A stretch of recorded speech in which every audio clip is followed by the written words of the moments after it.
Dan ternyata Travis Scott dan juga beberapa musisi lainnya yang hadir pada saat itu mendapatkan gugatan sebesar 750 juta US dollar.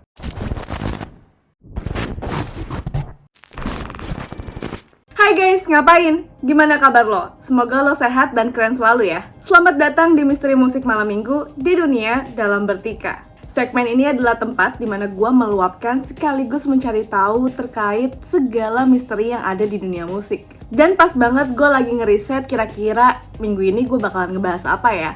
Nggak taunya lagi rame-rame di media sosial terkait dengan insiden yang terjadi saat Travis Scott lagi manggung. Kuy lah, nggak usah lama-lama lagi, kita langsung bahas aja ada apa sih di konsernya Travis Scott. Beberapa hari yang lalu santer terdengar, cila santer, mati lampu kali ya. Anyway, ada sebuah konser yang diusung oleh Travis Scott menyebabkan 8 orang meninggal akibat kerusuhan yang terjadi saat menonton Travis Scott. Kasus ini rame banget sampai-sampai sempat viral di seluruh media sosial, baik Twitter, Facebook, juga Instagram, dan di seluruh dunia. Selain ada kabar duka terkait dengan 8 orang yang meninggal saat kericuhan terjadi, ternyata ada ratusan orang lainnya yang mengalami luka-luka. Sebelum kita ngebahas tentang kasusnya Travis Scott, sebenarnya ada hal yang menarik lainnya di mana fakta dari Astroworld sendiri ini memang unik. Di mana Astroworld dengan tema See You on the Other Side di tahun 2021 ini merupakan yang ketiga kalinya di Houston, Texas, Amerika Serikat. Festival musik ini dimulai dari tahun 2018 dan berkembang dengan pesat hingga hari ini. Dan tentu saja festival musik yang bernama Astroworld ini diusung oleh Travis Scott. Di mana Astroworld ini merupakan sebuah nama yang diambil dari albumnya Travis Scott sendiri yang rilis di tahun 2018. Festival musik Astroworld yang diselenggarakan di tahun 2021 ini sebenarnya merupakan festival tundaan yang dimana seharusnya dilakukan di tahun 2020, tapi karena kendala COVID akhirnya diundur. Sebagian keuntungan besar dari semua konser Astroworld ini didonasikan untuk amal kepada rekan konser tersebut yang bernama Cactus Jack Foundation. Tentu saja nggak lain dan nggak bukan, pendiri dari Cactus Jack Foundation adalah Travis Scott sendiri. Foundation itu diatasnamakan sebagai sebuah yayasan untuk membantu anak muda atau remaja dalam mengakses edukasi. Dan tentunya diharapkan untuk mendapatkan kesuksesan jangka panjang. Dan di Astroworld ini walaupun memang diusung oleh Travis Scott, di sini ada juga band-band lain yang tampil.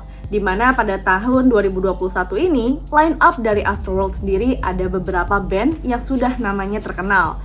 Kayak Tame Impala, Bad Bunny, Earth, Wind and Fire, 21 Savage, Young Thug, dan lain sebagainya. Dan yang tentu aja gongnya atau endingnya bakalan diisi sama Travis Scott sendiri. Dan tiket konser ini atau tiket dari festival musik yang dilaksanakan di Houston, Texas ini terjual hingga 100.000 tiket dan ludes dalam waktu 30 menit aja setelah loket tiket dibuka secara online. Tapi ada fakta menarik lainnya di mana gara-gara Astroworld sendiri, maksudnya ini karyanya Travis Scott sendiri, tapi berkali-kali dia dilaporkan ke polisi gara-gara Astroworld. Kenapa? Karena Travis Scott atau rapper bernama asli Jacques Webster II ini seringkali dianggap tidak tertib saat melakukan konser. Jadi kalau misalnya lo ngikutin Travis Scott dari lama, lo pasti bakalan ngerasain banget tiap lo nonton konsernya dia, baik online ataupun lo nonton langsung, itu memang yang namanya fans dan Travis Scott ini kayak chemistry-nya tuh dapet banget ya. Jadi mereka tuh kadang kayak saking kelihatan fanatiknya sampai-sampai nggak sadar mereka tuh lagi melakukan kerusuhan saat nonton konser. Dan tentu aja karena acara ini diusung oleh Travis Scott sendiri, makanya Travis Scott seringkali bertanggung jawab atas kerusakan-kerusakan yang terjadi saat konsernya berlangsung. Dan hal itu dimulai dari Astroworld di tahun kedua, yaitu di tahun 2019. Yang dimana pada konser tersebut terdapat 3 orang langsung dilarikan ke rumah sakit saat menonton konsernya Travis Scott di tahun 2019 itu.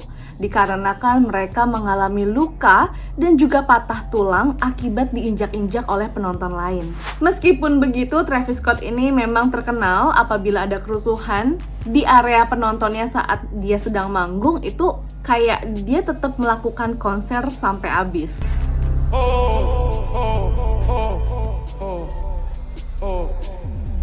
Let's play it slowly. We need somebody to help him. Somebody pass out right here.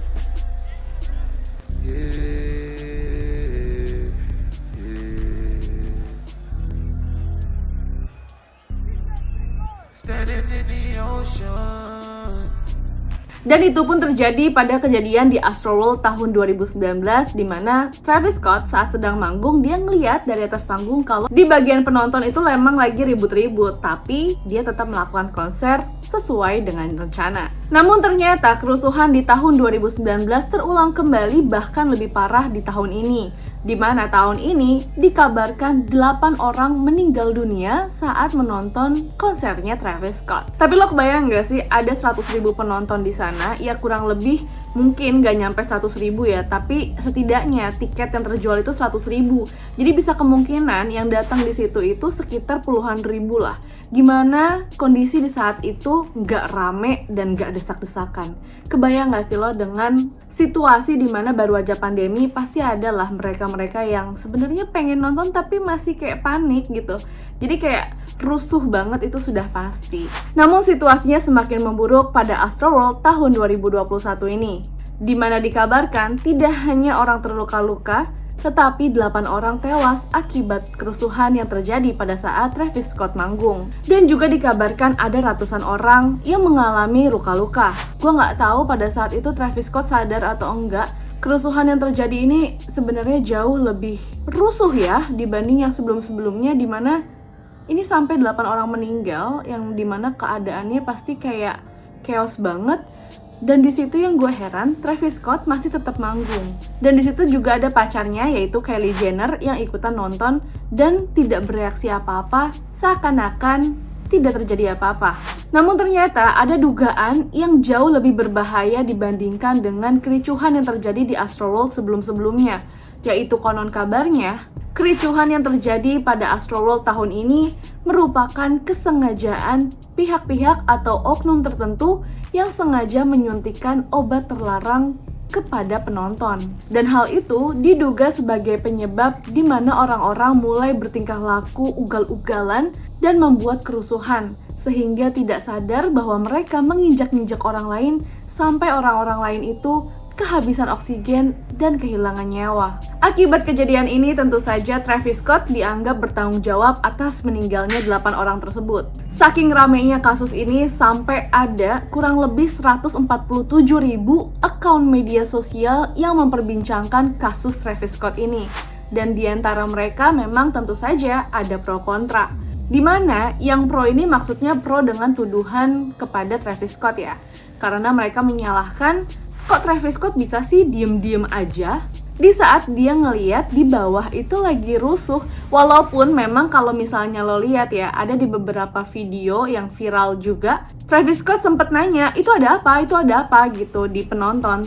Tapi tetap aja dia ngelanjutin konsernya sampai habis, seakan-akan dia kayak, ya udah ada apa sih, itu ada rusuh ya udah gitu, gue tetap lanjut aja, emang kan rencananya gitu.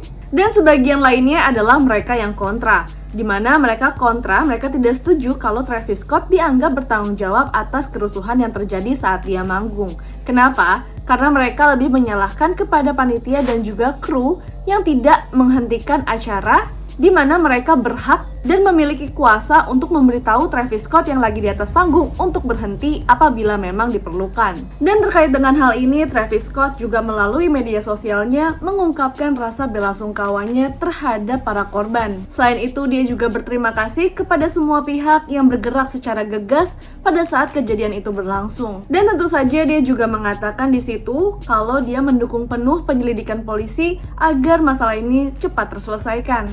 Dan ternyata Travis Scott dan juga beberapa musisi lainnya yang hadir pada saat itu mendapatkan gugatan sebesar 750 juta US dollar. Atau kalau misalnya itu dikonvert ke rupiah, itu sekitar 10,6 triliun rupiah. Gugatan atas kericuhan dari konser Astroworld itu disampaikan melalui sebuah petisi yang disetujui oleh lebih dari 125 penggemar. Gugatan ini diajukan oleh seorang pengacara bernama Tony Buzbee pada Selasa 16 November 2021 kemarin. Dalam dokumen gugatan ini disebutkan bahwa Travis Scott dan juga penyelenggara acara dianggap lalai dalam merencanakan seluruh proses festival musik dan juga lalai menjaga keamanan. Sementara gugatan sebesar 750 juta US dollar itu ditujukan untuk menangani cedera fisik, cedera mental, serta kematian dari korban yang hadir pada saat itu. Gugatan ini adalah atas nama dari seorang ayah yang dimana anaknya dirinya saat ini masih dalam keadaan koma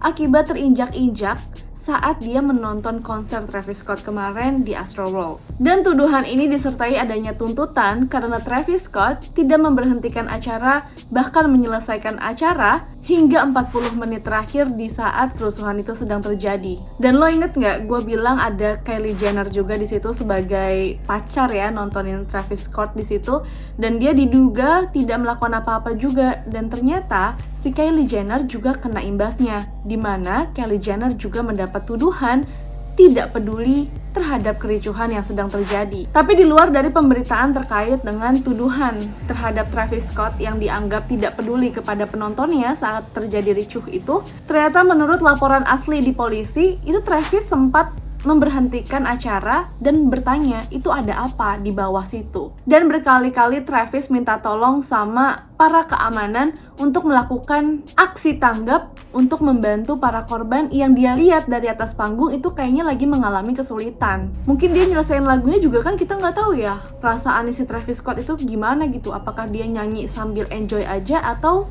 justru dia nyanyi karena tanggung dan ya udah gitu, tinggal satu lagu lagi, nanti abis ini bakalan gue beresin, kayak gitu kali ya. Kita kan juga nggak tahu keadaan di sana kayak gimana. Jadi menurut gue sih kita nggak bisa yang 100% nyalain Travis Scott juga ya. Menurut lo gimana? Kasih tau gue dong, komen di bawah. Biarpun Travis Scott lagi stres banget pastinya mendapatkan gugatan dan tentu saja pasti banyak ya tekanan baik dari diri sendiri gitu, kayak menyalahkan diri sendiri atau dia mempertanyakan gue salah nggak nih gitu kan, atau mungkin dia juga dapat tekanan dari orang lain, atau yang paling parah mungkin dari media sosial yang menyerang dia gitu. Kita kan nggak tahu ya apa yang terjadi sama Travis Scott, jangan sampai dia gara-gara ini jadi depresi dan dia bunuh diri. Amit-amit jabang bayi, jangan sampai ya. Makanya untuk menghindari rasa stres yang kemungkinan bakalan dialami sama dia, Travis Scott nggak kehabisan akal untuk membuat dirinya rileks dan jauh dari hiruk-pikuk wartawan atau reporter yang ngejar-ngejar dia mulu. Ya ini diberitakan bahwa Travis memang benar-benar kabur ya, tanda kutip, dari semua tekanan yang lagi ngacu ke dia itu di sebuah rumah yang terletak di Houston, Texas. Nah, jaraknya itu hanya 4 mil dari lokasi Astroworld. Dan properti miliknya itu dijaga ketat oleh keamanan yang banyak banget. Dan di dalamnya cuma ada Kylie Jenner, dan yang boleh masuk lainnya hanya pengacara dan manajernya. Meskipun mungkin banyak yang belum tahu ya kalau Travis Scott punya rumah yang lokasinya tuh nggak jauh beda dari Astroworld, tapi sebenarnya rumah ini sudah dibangun dari tahun 2019. Dan rumah ini tahu nggak kaleng-kaleng, tahu nggak lebarnya berapa? 1,5 hektar. Muat nggak tuh lapangan bola? Dan semuanya, propertinya sampai ke sudut-sudut lubang tikusnya itu didesain sama seorang arsitek ternama bernama Christopher Robertson. Dan di rumah itu emang benar-benar disetting kalau itu kedap suara dari luar dan juga dari dalam, gak mungkin suaranya keluar. Intinya pokoknya disetting bener-bener supaya itu menjadi rumah yang tenang bagi Travis. Plus di luar dari pemandangan ruangan di seluruh rumahnya adalah pemandangan yang indah, dan tentu aja itu kayak semacam apa ya, kayak hutan buatan. Pokoknya indah-indah lah gitu. Keren banget kan? Jadi walaupun si Travis lagi pusing banget, dia selalu menyeimbangi dirinya supaya tetap sane atau tetap waras gitu ya. Dia bikin rumah itu. Orang kaya sih bebas ya. Oke deh, segitu dulu buat episode kali ini. Thank you buat yang udah nonton sampai habis. Kalau misalnya lo mau ngasih kritik atau ngasih saran, dan boleh juga lo mau ngasih info-info menarik buat gue supaya gue bisa bawain di episode selanjutnya, boleh banget komen di bawah atau direct message gue langsung di Instagram @_timotanantia. Thank you, see you, bye.